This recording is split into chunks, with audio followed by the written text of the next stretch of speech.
Friends, आज हम बात कर रहे हैं यस बैंक की और साथ में हम बात करेंगे DHFL की। DHFL के लिए बहुत ही बुरी खबर निकल कर आ गई है, ऐसी खबर जिसकी हमने कभी अपेक्षा नहीं की थी। तो क्या है वो खबर और उसका क्या इफेक्ट पड़ने वाला है यस बैंक के ऊपर, उसको भी हम डिस्कस करेंगे। क्योंकि DHFL के अंदर यस बैंक के पैसे डूबे हुए, तो क्या वो रिकवरी हो पाएगी, तो सारी की सारी संभावनाएं इस वीडियो के माध्यम से तलाशेंगे और जानने की कोशिश करेंगे कि आगे अब क्या संभावना बन रही है और जिसने भी DHFL में निवेश किया हुआ उसका क्या होगा, क्या उसके लिए कोई रास्ता बाकी है। तो इस वीडियो के माध्यम से जो हल्की आशा की किरण एक दिख रही है उसको भी हम डिस्कस करेंगे, जिससे लगता है कि कुछ संभावनाएं अभी बची है। लेकिन साथ में फ्रेंड्स, यस बैंक के दिन बहुत जल्द बदलने वाले हैं। बहुत शानदार तेजी यस बैंक में बन सकती है। उसके पीछे कम से कम 5 बड़ी वजह है, जिनको एक एक करके हम डिस्कस करेंगे, जिससे आपको भी क्लियरली समझ में आ जाएगा कि आने वाले समय में यस बैंक में बहुत ही बड़ी तेजी बन सकती है। तो सारी की सारी संभावना इस वीडियो के माध्यम से तलाशेंगे। लेकिन फ्रेंड, उससे पहले अगर आप पहली बार हमारे चैनल पर आए तो चैनल को सब्सक्राइब कर दीजिए, एक बेल आइकॉन दबा दीजिए ताकि जब भी नया वीडियो बने पहला नोटिफिकेशन आपको मिले। वीडियो पसंद आए तो लाइक शेयर जरूर कीजिए। चलो फ्रेंड, वीडियो स्टार्ट करते हैं। मैं हूँ आपका दोस्त SB दवे और हमारे अपने चैनल ऑनलाइन कमाई में आपका बहुत बहुत स्वागत है। फ्रेंड्स, आज बहुत ही बुरी खबर निकल कर आई है DHFL के इन्वेस्टर के लिए। जिसने भी DHFL के शेयरों में निवेश किया है उनके लिए बहुत ही बुरी खबर है। बॉम्बे स्टॉक एक्सचेंज यानी BSE और नेशनल स्टॉक एक्सचेंज NSE ने कर्ज में डूबी दिवालिया हो चुकी हाउसिंग का फाइनेंस कंपनी यानी DHFL के स्टॉक की ट्रेडिंग अपने प्लेटफॉर्म पर बंद करने का ऐलान कर दिया है। बहुत ही बड़ी खबर निकल कर आई है। यानी 14 जून 2021 से BSE और NSE पर DHFL के शेयरों की सेल और परचेस नहीं हो पाएगी। BSE और NSE द्वारा कंपनी के शेयर की ट्रेडिंग बंद करने से उन लाखों शेयर होल्डर का पैसा अब डूब जाएगा जिन्होंने DHFL में अपना निवेश करके रखा हुआ है। BSE और NSE ने अपने सर्कुलर में कहा है कि DHFL ने स्टॉक एक्सचेंज को 8 जून को बताया कि NCLT मुंबई ने उसके रिजोल्यूशन प्लान को मंजूर कर लिया है, जिसके कारण कंपनी के इक्विटी शेयर स्टॉक मार्केट से अब डिलिस्ट हो जाएंगे। फ्रेंड्स, पीरामल ग्रुप ने DHFL का अधिग्रहण करने का जो बिड थी वो जीत ली थी और इसके रेजोल्यूशन प्लान के मुताबिक अधिग्रहण के बाद DHFL के शेयर की वैल्यू 0 हो जाएगी, यानी इक्विटी के शेयर होल्डर को कुछ भी नहीं मिलेगा। इसके बावजूद पिछले दिनों ये स्टॉक मार्केट में रूमर बेस DHFL के स्टॉक में ज़बरदस्त ट्रेडिंग चली थी और काफ़ी तेज़ी भी बनी थी। लेकिन अब वहाँ पे मामला उलट चुका है। अगले सोमवार से DHFL के शेयर में कोई भी ट्रेडिंग नहीं हो पाएगी दोनों एक्सचेंज में।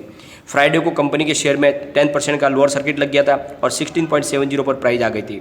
कोई भी कारोबार नहीं कर पाया था और जैसे ही ये न्यूज़ निकल के आई बहुत ही ज़्यादा मायूसी छा गई है इनके शेयर होल्डर में।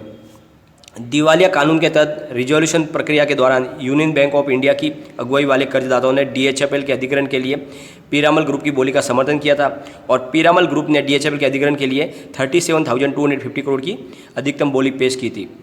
Piramal capital and housing finance अब जल्द ही DHFL का अधिग्रहण कर लेगी और IBC गाइडलाइन और सेबी के निर्देशों के तहत DHFL के शेयर अधिग्रहण के बाद स्टॉक मार्केट से डीलिस्ट हो जाएंगे। तो बहुत ही बुरी खबर निकल कर आई है इनके शेयर होल्डर के लिए और जिस तरह से माहौल बना हुआ है और जैसा कि सामने से कहा जा रहा है कि अब इनके शेयर होल्डर को कुछ भी नहीं मिल पाएगा, 0 हो जाएगी उनकी वैल्यू, यानी आगे से उनको कोई एक रकम की रिकवरी नहीं हो सकती है। तो ये बहुत ही बड़ा झटका है DHFL के लिए और साथ में यस बैंक के लिए भी एक बुरी खबर है, क्योंकि जिस तरह से मामला लग रहा था कि अगर इसकी जो और कोई रास्ता निकाला जाएगा और अगर इसके प्रमोटर कपिल वाधवान की जो याचिका है उसको मान लिया जाता है सुप्रीम कोर्ट के द्वारा और वहाँ से अगर ये निर्णय निकल के आता है कि ये कंपनी फिर से उनको सौंपी जाए तो 91,000 करोड़ की रिकवरी की संभावना बन रही थी और उसमें फिर यस बैंक के भी पैसे ज़्यादा से ज़्यादा रिकवर होने की संभावना बन रही थी। लेकिन अब उसकी जगह पे पीरामल ग्रुप की बीड को मान लिया गया है, तो निवेश जो इनका NPA आने वाला था यस बैंक का वो काफ़ी अब कम आएगा। तो इस तरह से एक लॉस की संभावना बन गई है यस बैंक के लिए भी। लेकिन सबसे ज़्यादा जो बुरी हालत हो गई है वो DHFL के शेयर होल्डर की हुई है। फिलहाल उनको कुछ भी नहीं मिल पा रहा, उनके सारे के सारे पैसे डूब रहे, उनकी मेहनत की कमाई जा रही है। तो अब ऐसे में क्या रास्ता बचा है, तो उनके लिए फ़िलहाल एक ही आशा की छोटी सी किरण दिख रही है, क्योंकि मामला अभी सुप्रीम कोर्ट में लंबित है। कपिल वाधवान ने सुप्रीम कोर्ट में अपील की है कि उन्हें फिर से मौका दिया जाए, वो कंपनी की बागडोर संभालेंगे और जो पैसे जो कर्ज बाकी है यानी 91,000 करोड़ वो पूरा वो चुकाएंगे, उसके लिए उनको मोहलत दी जाए। तो अगर सुप्रीम कोर्ट से कुछ राहत मिलती है शेयर होल्डर के लिए भी कुछ राहत मिल पाएगी, वरना शेयर होल्डर के लिए बहुत ही बड़ी मुसीबत की घड़ी आ चुकी है। साथ में अगर पीरामल ग्रुप ने अपनी तरफ से कुछ आगे घोषणा की तो कुछ इसका पॉजिटिव माहौल बन सकता है, लेकिन फिलहाल शेयर डिलिस्ट हो चुके हैं, तो एक बहुत बड़ी निगेटिव न्यूज़ निकल कर रही है और इस वजह से माहौल गमगीन हो चुका है। तो आने वाले समय में क्या आगे प्रोग्रेस होता है इस मामले में, तो उसके बाद में ही समझ आएगा। लेकिन फ़िलहाल तो जो न्यूज़ आई है वो बहुत ही बुरी है। अब फ्रेंड्स चलते हैं हम यस बैंक की तरफ। यस बैंक के स्टॉक की बात कर लेते हैं। फ्राइडे को स्टॉक ओपन हुआ था 14.90 पर, हाई बनाई 15 की और लो है 14.35 का, और एंड में क्लोजिंग आई वो है 14.40 पर, करीब 1.71% डाउन पर। तो स्टॉक काफ़ी नीचे आ चुका है, यानी 15 के ऊपर पहुंच चुका था लेकिन फिर से 14.40 पर आ गया, और लोग काफ़ी इसमें टेंशन में आ चुके हैं कि इसकी प्राइस तो बढ़ती नहीं है, ऊपर जाके फिर नीचे आ जाती है। तो फ्रेंड्स बहुत सारे इसमें प्लस पॉइंट है जिनको एक एक करके हम डिस्कस करेंगे, जिससे आपको यकीन हो जाएगा कि आने वाले समय में यस बैंक की प्राइस काफ़ी बढ़ जाएगी। लेकिन फ़िलहाल जो माहौल बना हुआ है वो बहुत सारे जो ऑपरेटर है उनका खेल है, और वो लगातार इसकी प्राइस को नीचे रख रहे हैं ताकि खरीदारी कर पाए। लेकिन वाकई में यस बैंक का स्टॉक बहुत ही मजबूत है। तो इसके पीछे जो वजह है जिसको हम अच्छे से समझे, तो जो फर्स्ट वजह निकल के आ रही है वो यह है, यस बैंक ने 10,000 करोड़ की फंड रेजिंग की मंजूरी ले ली है। तो आने वाले समय में ये 10,000 करोड़ जब बैंक के पास आएगा तो इससे कारोबार में काफ़ी अच्छी उनकी वृद्धि हो जाएगी, कारोबार अच्छे से वो कर पाएंगे, जो बहुत ही जल्दी यस बैंक को पुराने दिन के पास लेके जा सकते हैं।